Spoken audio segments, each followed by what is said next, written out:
Join with us on an incredible journey down the river that shaped not just Spain, but the modern world, the Guadalquivir.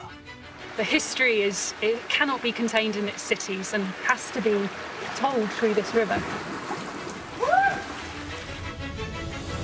For over 400 miles, we'll travel from high mountain gorges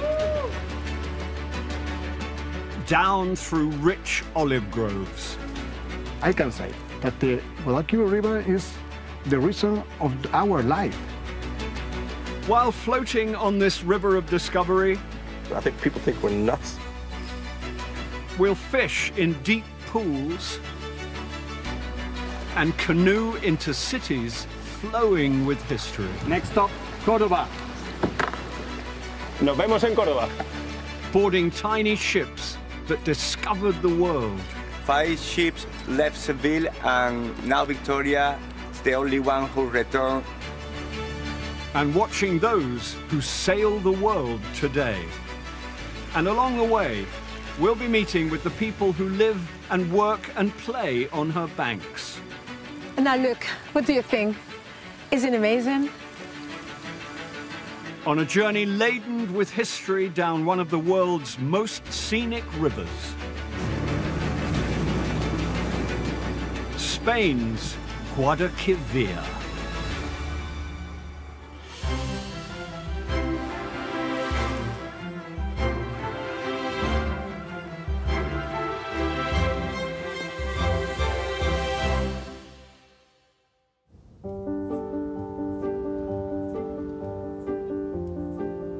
We begin our journey down the river that discovered the world in the high mountains of the Sierra de Cazorla.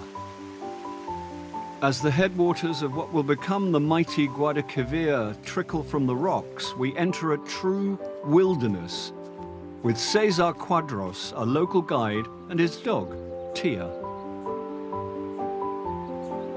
When I was a kid, I was coming here to swim. I fell in love with these mountains since I was 2 years old. When I come back to the city, I'm counting the days to come back here again. It's like a paradise for me. This is one of Europe's largest national parks, a place where nature rules in tooth and claw. These birds are looking for food, like dead animals. They are lion vultures because they have white hair around the neck, like a lion. Over there you can find these white patches, and vultures, lion vultures, can sit down there and make their poos. So the rocks gets white.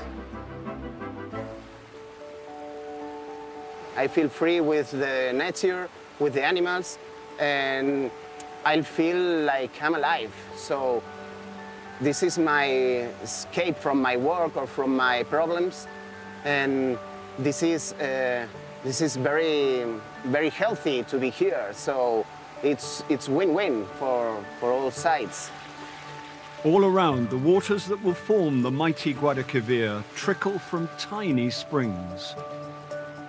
Yeah, it comes from the spring and it's going underground, so it's always clean water. If you want to drink this water. And with the forests famed for wild boar, ham is on the menu. This is the way we use to lunch here. Or knife, or salad ham from these mountains, bread, some cheese,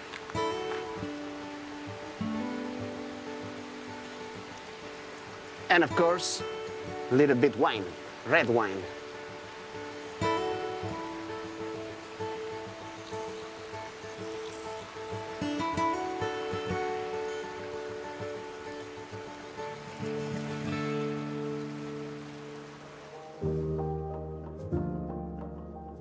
From the high headwaters of the river, some 200 miles south of Madrid, we'll be traveling 400 miles through the Great Plains of Andalusia.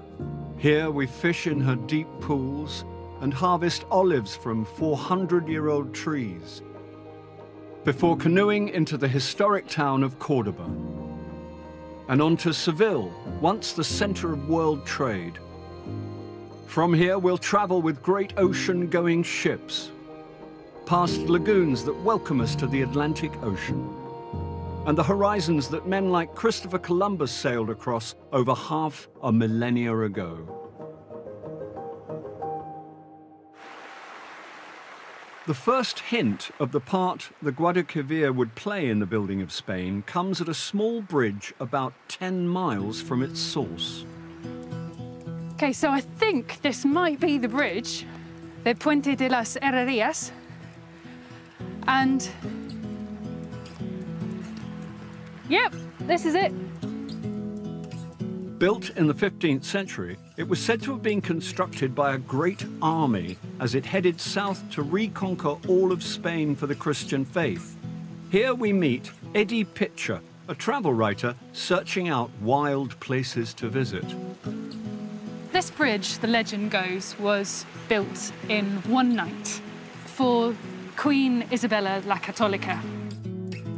This was the time of the so-called Reconquista, when Queen Isabella and her husband Ferdinand ousted the last of the Muslim rulers of Andalusia. The river had swelled its banks and flooded its banks, and she and her knights could not cross the river. And so she had them, as you do, build this bridge in one night. I'd say it's holding up, yeah. Having been built in one night, it's not doing badly, yeah.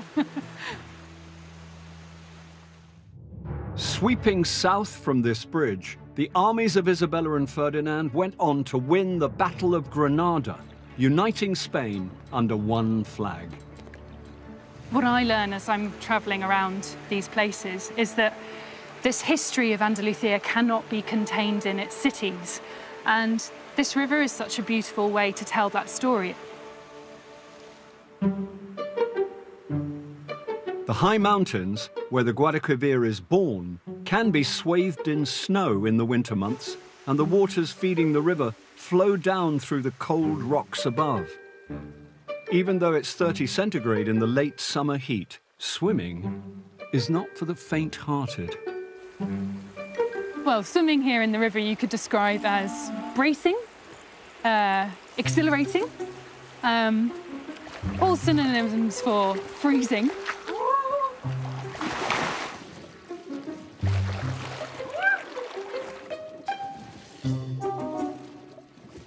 I'm in that space where you can't quite feel your body yet. This love of hypothermia is a very British thing. It's certainly something no Spaniard would contemplate. ¡Ay, qué huevos tiene! ¡Ay, qué huevos tiene! No, no, yo te he dicho otro año, otro año. Madre mía. Leaving Eddie to dry off, our journey takes us through the largest forest in Spain.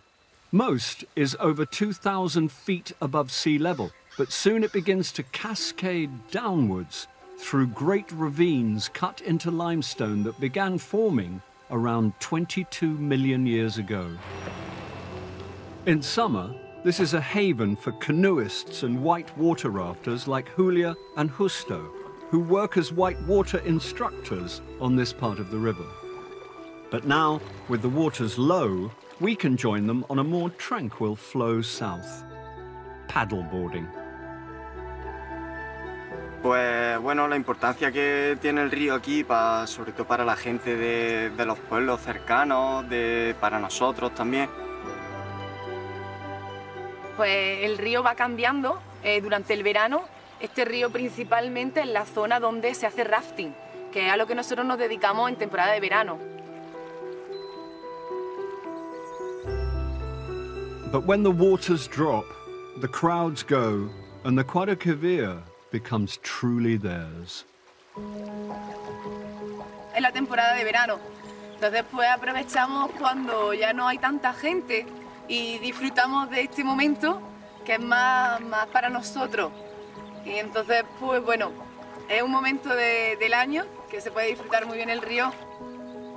Donde hay agua hay vida, Pues con el río pasa lo mismo, con nosotros nos pasa igual. Si el río no estuviera, cambiaría nuestra forma de vida totalmente. Si es verdad que yo sin el río no podría ser yo. Claro. Yo el río lo tengo que tener en mi vida de alguna manera, este río mínimo.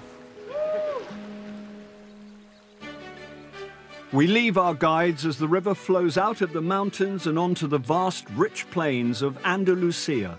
Here we will meet farmers who for centuries have been cultivating the green gold of Spain, the olive. I can say that the Guadalquivir River is the reason of our life. And it was in those great groves that the river truly began to shape both Spain and the world.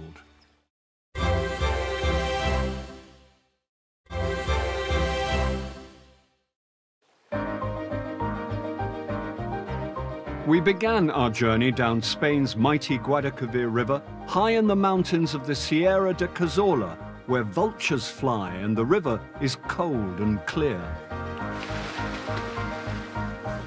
I'm in that space where you can't quite feel your body yet. From here, the river dropped over 1,500 feet through deep gorges formed millions of years ago.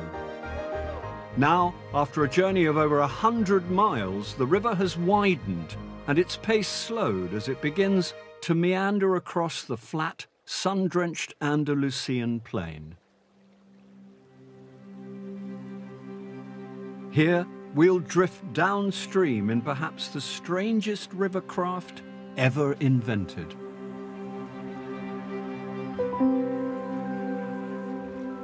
It must be said, sort of raises a lot of eyebrows. So often there's a little bit of hilarity associated with us, particularly when we launch and head out into the river. So I think people think we're nuts. Well, I don't know, there's probably something in that. I think Steve is a nut.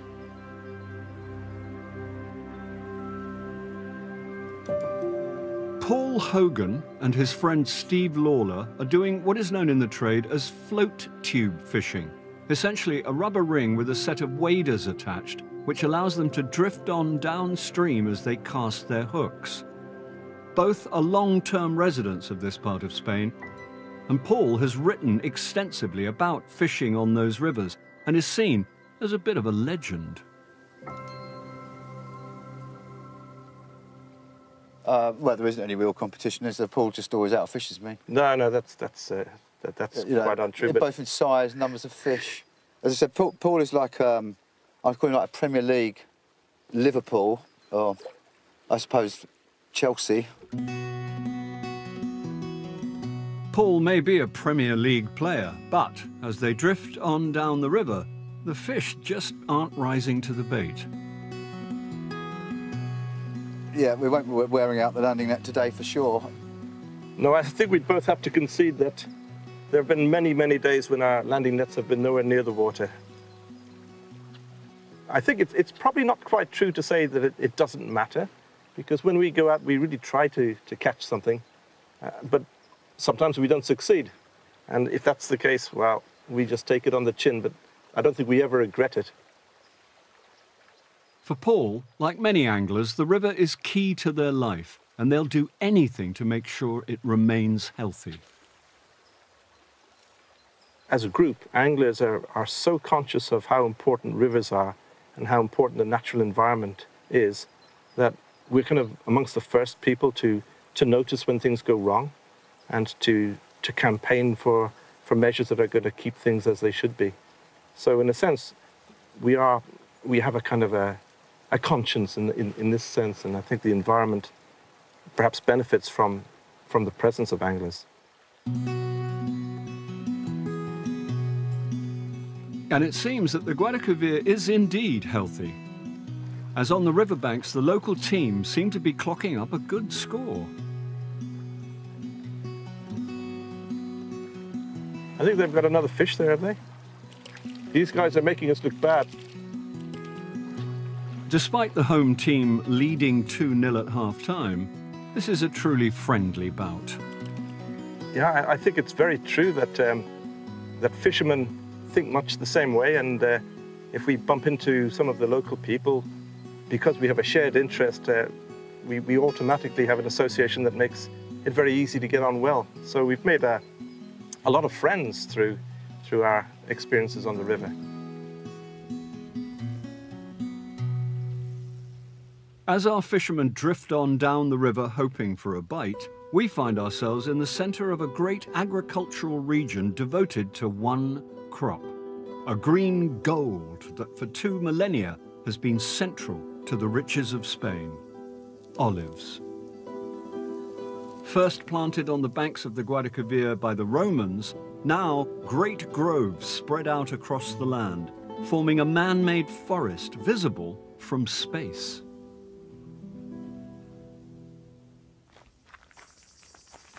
Brothers Manolo and Jose run a successful olive oil business at Bahija, near the river. The Romans, at the Romans' time, they started to plant the olive trees near the Guadalquivir River. And the olive tree discovered, I can say, his home. And the olive tree here is at the best place. I can say that the Guadalquivir River is the reason of our life. Key to a good harvest is picking the berries at just the right moment. And today, the brothers hope the first of their trees will be ready. If so, they'll be harvesting in a way even the Romans would recognize. We are going to extend the net under the tree because we are going to do a little test if the fruit are okay to harvest it, or we need to wait more time, because it's very important when you hit the tree that the fruits fall down easy. If the fruits are very hard, you can damage the tree. Okay. Sí, está dura. Está dura la aceituna, no cae. With the tools that we have here, everybody can harvest the olive trees from 1,000 years. This is the common system. Cover the land and hit the tree with the special technique to don't damage the branches. Really, when you hit the tree, never straight, always from up to down, you can look if more or less fruits fall down, really. Okay. Está un poco dura, ¿eh? Sí, está dura. Está dura la aceituna, no cae. Realmente está todavía muy verde. Esto no está todavía verde. No está para coger. Fíjate que está grande, pero está muy verde. When the fruit starts to turn from green color to a yellowish shine color, it's because it's making oil inside. So we know that we have a few days, and 5 or 6 days more to wait, because we need all the fruit in this state.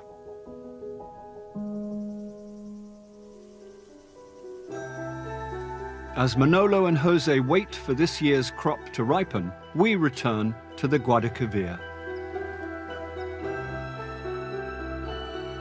Soon we'll pass through the medieval towns and cities that grew rich on the olive oil trade that has flowed down the river since Roman times and helped to make Spain one of the great trading nations of the world.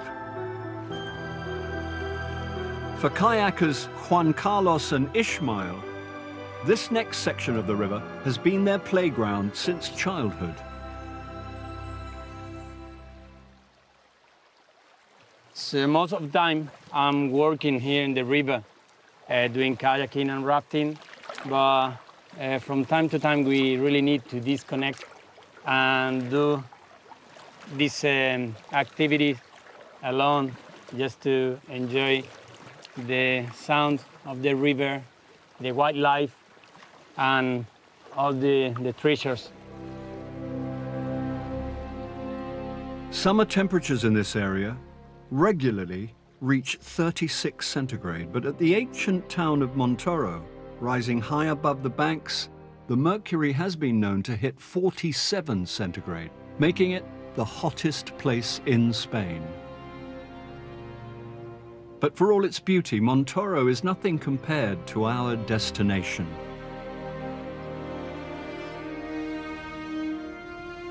the capital of Muslim Spain, Cordoba.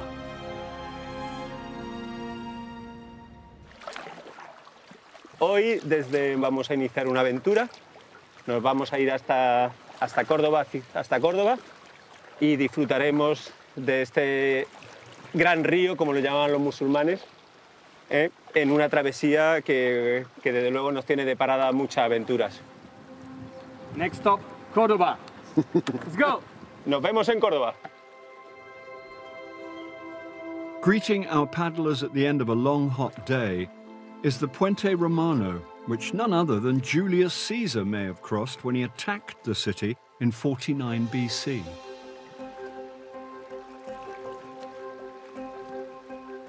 El viaje ha sido duro. Partimos de Montoro. El Montoro es la zona del valle del Guadalquivir. Y hemos ido el río abajo, que vivir cerca de este entorno, pues yo creo que no tiene precio.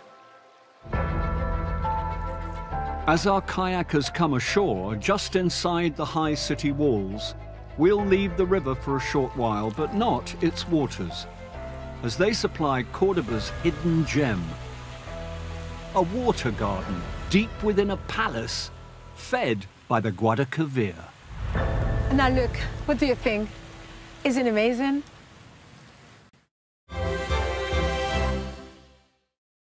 The quiet swimming pools of the high mountains are long behind us.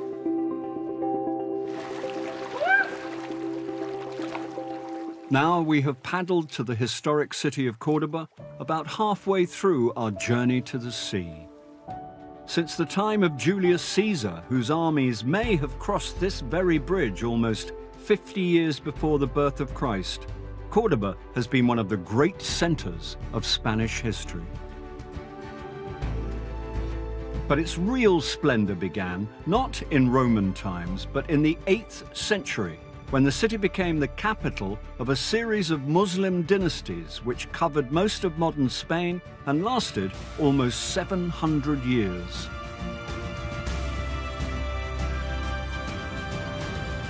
During that time, it was one of the largest and most advanced cities in the world, with one library alone said to have housed nearly 500,000 books. And all this splendor was fed by one thing, the waters of the Guadalquivir, which flowed into the city with the help of this giant water wheel, known as the Albolafia. Albolafia comes from Arabic Abu Alfia, and that was the architect who built this in the 12th century.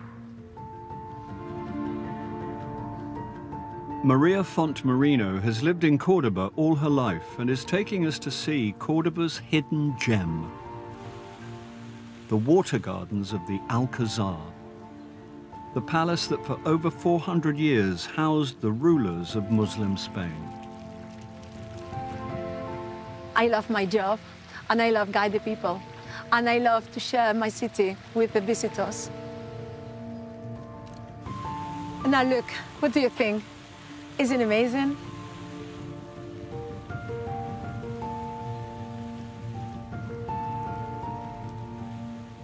Constructed on 3 levels and dating back to the 10th century, these gardens extend over 13 acres and were originally fed by the water wheel almost a quarter of a mile away. So the Alcazar during Muslim times was the residence of the emir, who was the governor. So, of course, the gardens were very important during those times. But the Alcazar was much more than just a palace. Housing one of the greatest libraries in the world, it was a place of learning, where during the Muslim era, new scientific ideas such as geometry first entered Europe. And that was all made possible because of the river. The trade came into the peninsula because this river, Guadalquivir, is the only one navigable river in the Iberian Peninsula. So that's the reason many civilizations they established here. By the 14th century, Muslim rule in Spain was coming to an end. Cordoba fell, and the great palace was renamed Alcazar de los Reyes Cristianos, or the Palace of the Christian Kings, becoming a key base for Ferdinand and Isabella. And in these gardens, they held a meeting that would ultimately change not just Spain, but the entire world. Okay, so here we can say the moment when Isabella and Ferdinand, they received Christopher Columbus. Italian by birth, Columbus was seeking funding for a voyage to find a new route to India, sailing west across the Atlantic rather than east around Africa. Having won the personal backing of Isabella, in 1492, Columbus headed east, bound for what he thought would be India. Instead of India, Columbus landed in America and changed the course of world history. Soon the gold and silver of an entire continent was flowing up the Guadalquivir.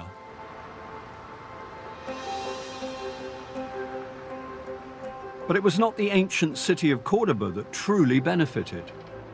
Instead, those riches flowed into the great port city of Seville, some 90 miles downstream. It's a city we'll enter with one of Spain's modern heroes, Javier Reija, a veteran of 2 Paralympic Games who rose here every day with his trainer, Paul Hernay.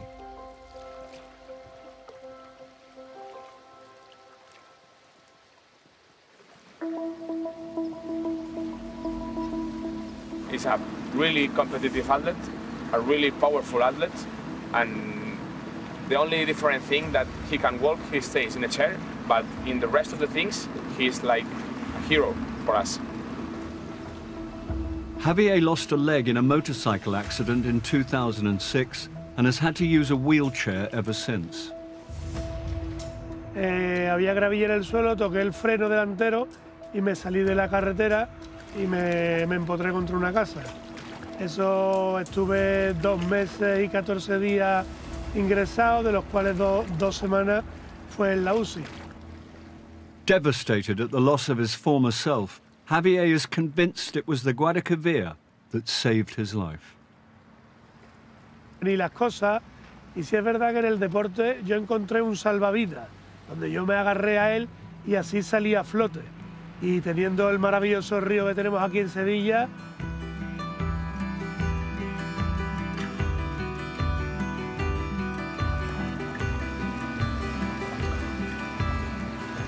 Ahí estamos ya en marcha, ¿eh? Rodando tranquilo, bien remado. The way he does his things, always with a smile on his face, is inspiring us. Javier's training waters are on the edge of the great city of Seville, which, after the discovery of the New World, became Spain's key trading center and one of the most important cities in the world.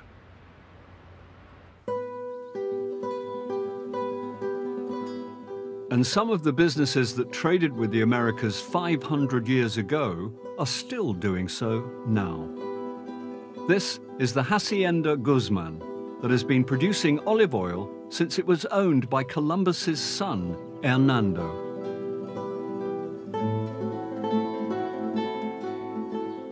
After the discovery of America, the production of olive oil increased a lot. In the 16th century, Christopher Columbus' son, Hernando, was in charge of the business with America.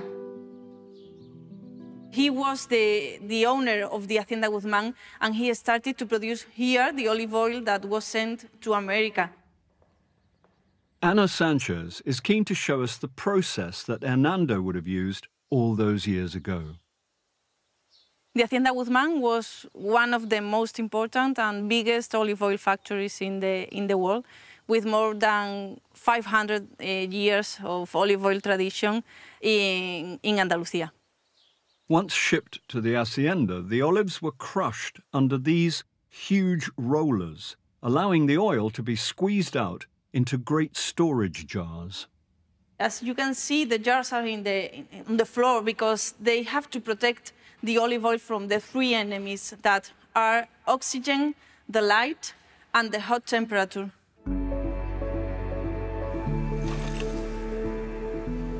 Nowadays, the process is done by gleaming machines in modern plants. But the principles remain the same as in the time of Columbus. And the riches it brings to Andalusia are the same too. Spain is the main producer of olive oil in the world, and the 80% of that olive oil is from Andalusia. It increases the richness of many people, and maybe that's the reason because they started to call the olive oil the liquid gold.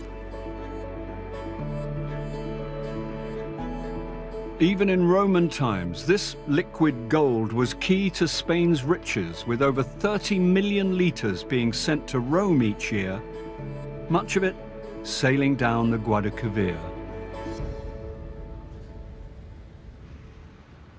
Spain's real golden age began in the 16th century, when the great explorers left these waters, men like Christopher Columbus and Ferdinand Magellan, the first man to sail around the world.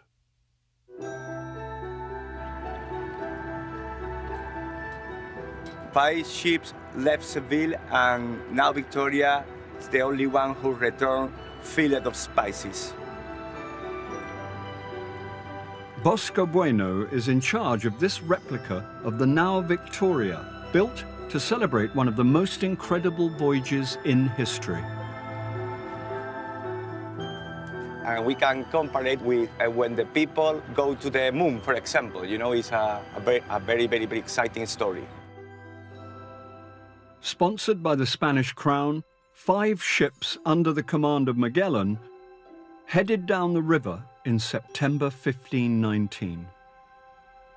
They sailed down the coast of South America and into an unknown sea which Magellan named Pacific, or Peaceful Sea. But it was far from peaceful. Here we have 45 crew members on board, and in the total of the fleet, 245, and only 18 back to Seville. Magellan died, and 4 of the 5 ships were lost. But the now Victoria returned almost 3 years later, with just 18 of the 245 crew who'd left in the original 5 ships.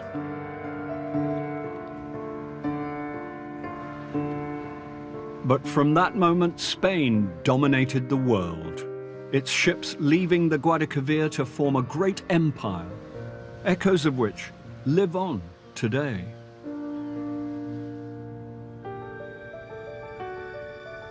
And the Spanish not only importing things, also exporting things, but like olive oil, as you know, but also ideas, also identity, also religion.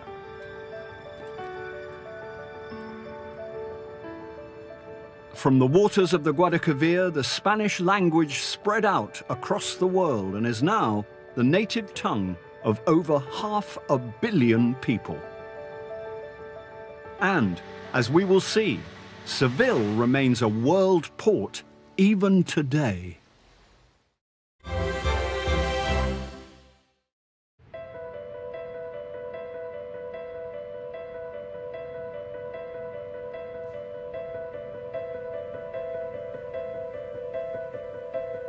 The language and culture of over 500 million people can trace its roots back to tiny ships like the now Victoria that set sail down the Guadalquivir in the 16th century.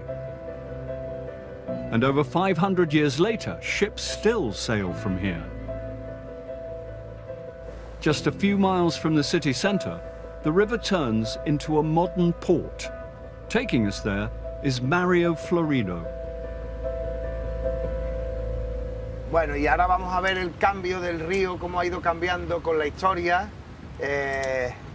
y la diferencia entre estar dentro de la ciudad y estar fuera. Now we have entered a totally different, modern, industrial landscape. El río aquí, la ciudad, son los monumentos, la parte histórica, luego pasa a la zona industrial. Expanding over 850 hectares, this modern port can handle ships over 600 feet. That's 7 times longer than the now Victoria. Sí, estos barcos, los buques mercantes van a todas partes del mundo. De cualquier parte del mundo puede llegar un barco aquí. The fact that ocean-going ships still dock at Seville, just as they did 500 years ago, is all down to an incredible engineering project that started in the 1920s. The entire river was rerouted around the city. The old river was blocked off at one end, then huge lock gates installed at the other. As a result, the port maintains a constant depth regardless of the state of the tide. Mira, aquí en el chart plotter tenemos la profundidad la tenemos en 7,3 metros, de manera que aquí el agua está controlada, no se mueve, no oscila, mantengamos el puerto con un nivel de agua constante.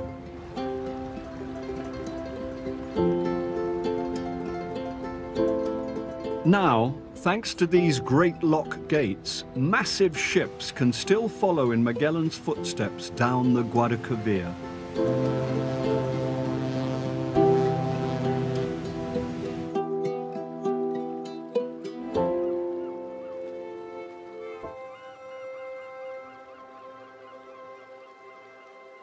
En route, they'll pass the salt ponds of Salinas de Bonanza, and it's here we'll spend time with some New Age bird watchers. Birding is sexy. It's not just your middle-aged man out there hobbying, it's all sorts. And it gets you out into some really beautiful places in the world. The salt ponds are used as huge evaporation pans to extract salt from the incoming seawater, but they have become a haven for birds migrating between Europe and Africa. Sometimes they stay for a day or sometimes a few days, and then they'll kind of carry on, you know, energized and ready to carry on to their wintering grounds in Africa. Nikki Williamson and her partner, Simon Tonkin, run birdwatching holidays in southern Spain and understand the importance of the great salt ponds to the migrating birds. So without places like this, that journey would be, you know, impossible for birds that travel that kind of distance. So it's just a really, really important, a really beautiful place as well, because it's just full of life. So that's why we come here. It's a far cry from where Simon started his birdwatching career. When I was younger, I used to hang out at rubbish tips and sewage outfalls looking at different species of gulls and terns. Yeah, that's kind of how weird I was as growing up. But you know, while everybody else was going to the cinema, there I was wandering around on a rubbish tip looking at strange gulls. Both he and Nikki moved here for the bird life and have no regrets. It's an amazing place to live, but also show people birds as well and other wildlife, because it's just absolutely brimming with life here.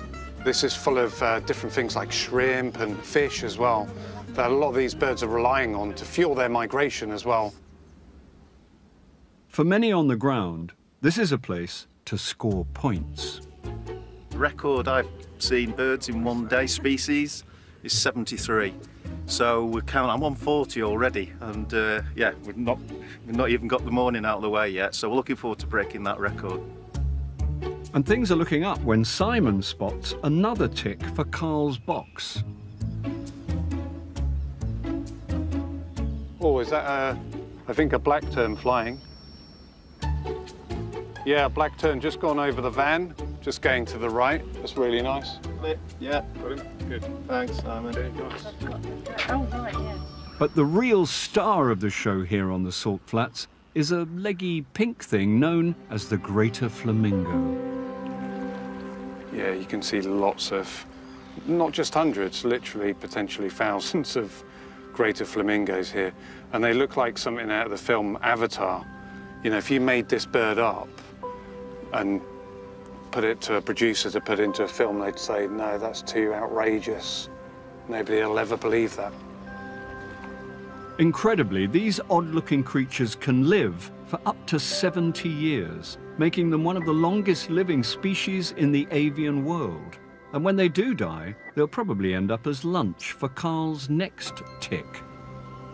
Carl? Yeah? There's a griffin vulture. Oh, got it. Yeah. Got him? Good. Thanks, Simon. Okay, nice. Oh, right, yeah. So is that number 46?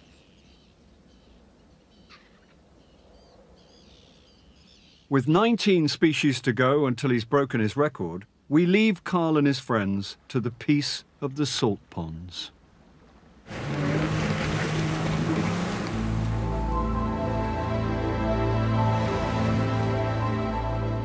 And open up the throttle for the last few miles to the Atlantic. This is San Luca de Barrameda, where the river finally meets the ocean. It's the playground of local jet ski fanatic Pepe and his mates. Esta parte es especial porque no está habitada y es donde desemboca el río en el mar. Being nice and quiet, it allows Pepe and his mates to open the throttle to the max, hitting some pretty frightening speeds. Esta se pone a 120 kilómetros por hora. Smashing through the waves and into the Atlantic proper, we come across one of the many wrecks that litter the coast of Spain. A reminder of the dangers of world trade this river did so much to encourage. Hombre, desde Colón hasta hoy se han perdido muchos barcos ahí. Cuando los barcos venían de América, venían por aquí. But for Pepe, it's one of the things that makes the mouth of the river such a great playground. Yo no voy a vivir en otra parte del mundo, yo voy a vivir aquí, en Chipiona, porque es donde tengo mi ocio. Es donde tengo mi diversión y mi disfrute, mi pasión es el mar, y es donde lo tengo todo. It's been an incredible journey. Nearly 400 miles through the history of Spain. From the cold waters of the high mountains, through the deep pools of the upper river and on into the heart of Spain's once great maritime empire. A voyage that makes the Guadalquivir truly one of the world's most scenic rivers. Brand new World's Most Scenic River Journeys continues next Friday at 7.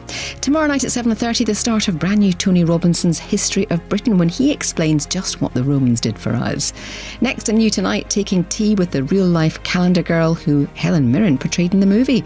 How excited will Susan Calvin be as her grand day out continues in James Herriot country?